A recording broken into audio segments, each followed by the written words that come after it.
नमस्कार। आज हम एक ऐसे अनोखे और रहस्यमयी मंदिर की परतों को खोलने जा रहे हैं जो हर परंपरा को, हर नियम को चुनौती देता सा लगता है। इसके लिए हम सहारा लेंगे पौराणिक कथाओं का, इतिहास का और हाँ, विज्ञान का भी। तो आखिर ऐसा क्या है? क्या खास बात है इस मंदिर में जो इसे इतना अलग, इतना अनूठा बनाती है? चलिए, एक-एक करके इसके रहस्यों से पर्दा उठाते हैं। और यकीन मानिए, ये बातें हैरान कर देने वाली हैं। सबसे पहला विरोधाभास तो यही है। यहां भगवान शिव की पूजा सिर्फ एक देवता के तौर पर नहीं होती, बल्कि एक वैद्य के रूप में होती है। मतलब एक दिव्य डॉक्टर जो हर रोग, हर पीड़ा को हर सकते हैं। दूसरा रहस्य, जरा सोचिए, भारत के सभी शिव मंदिरों में 3 शूल वाला त्रिशूल होता है ना? लेकिन यहाँ इस मंदिर के शिखर पर लगा है एक अनोखा 5 शूल वाला पंचशूल। पर ऐसा क्यों? इसका क्या मतलब है? और बात यहीं खत्म नहीं होती। तीसरा विरोधाभास तो और भी गहरा है। पुराने ग्रंथ इस पवित्र जगह को, जहां लोग ठीक होने आते हैं, चिता भूमि कहते हैं, यानी कि एक शमशान घाट। जहां जीवन दान मिलता है, उसका नाता मृत्यु से कैसे हो सकता है? और अब सबसे आखिरी और शायद सबसे चौंकाने वाला विरोधाभास। यहाँ भगवान के लिए जो पवित्र मुकुट रोज चढ़ाया जाता है, वो कोई पुजारी नहीं बनाता। उसे बनाते हैं उम्र कैद की सजा काट रहे कैदी। तो इस मंदिर की कहानी कहां से शुरू होती है? ये शुरू होती है शिव के सबसे बड़े भक्त, लंका के राजा रावण से। ये कहानी सिर्फ भक्ति की नहीं, बल्कि देवताओं की एक ऐसी चाल की भी है जिसने इस जगह का भूगोल हमेशा के लिए बदल दिया। कहानी कुछ यूं है कि शिव ने एक वैद्य का रूप लेकर रावण को नया जीवन दिया था, और इसी वजह से इस जगह का नाम पड़ा वैद्यनाथ, यानी इलाज करने वाले भगवान का घर। लेकिन देवताओं ने एक चाल चली। भगवान गणेश एक चरवाहे का भेष बनाकर आए और उस शक्तिशाली लिंग को देवघर की धरती पर स्थापित करवा दिया, जहां वो आज भी मौजूद है। अब आते हैं इस कहानी के सबसे बड़े ऐतिहासिक सवाल पर। एक ऐसा विवाद जो सदियों से चला आ रहा है। असली और प्राचीन वैद्यनाथ ज्योतिर्लिंग आखिर है कौन सा? झारखंड का देवघर या फिर महाराष्ट्र का परली? चलिए जरा सबूतों पर एक नजर डालते हैं। शिव पुराण में एक श्लोक है, पूर्वोत्तरे प्रज्वलिकानिधाने, जिसका मतलब है उत्तर पूर्व में एक चिता भूमि पर। अब देवघर भारत के केंद्र से उत्तर पूर्व में ही है, और ये एक शक्तिपीठ भी है जिसे चिता भूमि माना जाता है।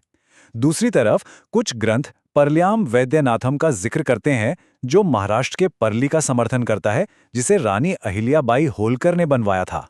तो जब हम सारी चीजों को एक साथ रखकर देखते हैं, भौगोलिक लोकेशन, चिता भूमि वाला कनेक्शन, 16वीं सदी के शिलालेख और दुनिया की सबसे लंबी तीर्थ यात्रा, कांवड़ यात्रा, तो इन सबको मिलाकर देवघर का दावा ज्यादा मजबूत नजर आता है। हाँ, परली की अपनी जगह है और वहां की आस्था का भी पूरा सम्मान है। अच्छा, अब वापस आते हैं मंदिर की उस सबसे अनोखी पहचान, यानी पंचशूल पर। इसके 2 बहुत गहरे मतलब हैं। एक आध्यात्मिक है और दूसरा पूरी तरह से वैज्ञानिक। तो सबसे पहले इसके आध्यात्मिक पहलू को समझते हैं, जो इंसान के अंदर की बुराइयों से जुड़ा हुआ है। देखिए, आध्यात्मिक तौर पर यह माना जाता है कि ये पंचशूल इंसान के 5 विकारों को नष्ट करने का प्रतीक है। वो 5 विकार हैं: काम, क्रोध, लोभ, मोह और अहंकार। मान्यता ये है कि जो भी भक्त सच्चे मन से इसके दर्शन करता है, भगवान शिव उसके इन 5 दोषों को खत्म कर देते हैं। अब आते हैं इसके वैज्ञानिक पहलू पर, जो कि बहुत ही दिलचस्प है। और ये एक बेहतरीन उदाहरण है कि कैसे आस्था और विज्ञान साथ साथ चल सकते हैं। माना जाता है कि अष्टधातु यानी 8 धातुओं के मिश्रण से बना ये पंचशूल एक प्राचीन लाइटनिंग अरेस्टर की तरह काम करता है। इसने सदियों से इस 72 फुट ऊंचे मंदिर को आसमानी बिजली के कहर से बचाया है। ये नंबर ये सिर्फ एक दूरी नहीं है, ये कांवड़ यात्रा की विशालता को दिखाता है। इस मंदिर में लोगों की अटूट आस्था का ये सबसे बड़ा सबूत है। ये दुनिया का सबसे लंबा चलने वाला सालाना धार्मिक मेला है। सोचिए, लाखों लोग 105 किलोमीटर की पैदल यात्रा करते हैं, सिर्फ अपनी आस्था को प्रकट करने के लिए। ये बात इस मंदिर के असाधारण महत्व को और भी ज्यादा मजबूत कर देती है। अब हम उस कहानी की तरफ बढ़ते हैं जो इस मंदिर से जुड़ी सबसे मानवीय और सबसे अनोखी कहानी है। ये कहानी है पवित्र नाग मुकुट की, एक ऐसी कहानी जो पश्चाताप और विश्वास का प्रतीक बन गई। ये कहानी 100 साल से भी ज्यादा पुरानी है। एक अंग्रेज अफसर थे, उनका बेटा बहुत बुरी तरह बीमार पड़ा। जब सारे डॉक्टरों ने जवाब दे दिया तो उस हताश पिता ने यहां आके नाग मुकुट चढ़ाया और चमत्कार देखिए, उनका बेटा ठीक हो गया। बस तब से लेकर आज तक ये परंपरा चली आ रही है और ये पवित्र मुकुट आज भी देवगढ़ जेल के कैदियों द्वारा ही बनाया जाता है। तो चलिए अब इस पूरे विश्लेषण के अंत में इस मंदिर की चमत्कारिक इलाज करने की जो प्राचीन प्रतिष्ठा है उसे आज की मनोवैज्ञानिक समझ से जोड़कर देखते हैं। यहाँ चमत्कारी इलाजों की कहानियों की कोई कमी नहीं है।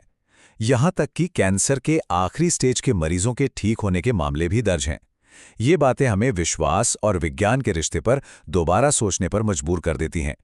और जानते हैं, विज्ञान के पास भी इसका एक संभावित जवाब है, जिसे प्लेसेबो इफेक्ट कहते हैं। इसका मतलब है, जब कोई इंसान पूरी तरह हार कर अपना सब कुछ भगवान को सौंप देता है, तो उसका वो अटूट विश्वास उसके शरीर की अपनी हीलिंग पावर को, अपनी इलाज करने की शक्ति को जगा सकता है। तो हो सकता है कि असली चमत्कार पत्थर की मूरत में ना हो, बल्कि इंसान के विश्वास की उस गहरी शक्ति में हो जो शरीर के अंदर की दवा को खुद ब खुद जगा देती है।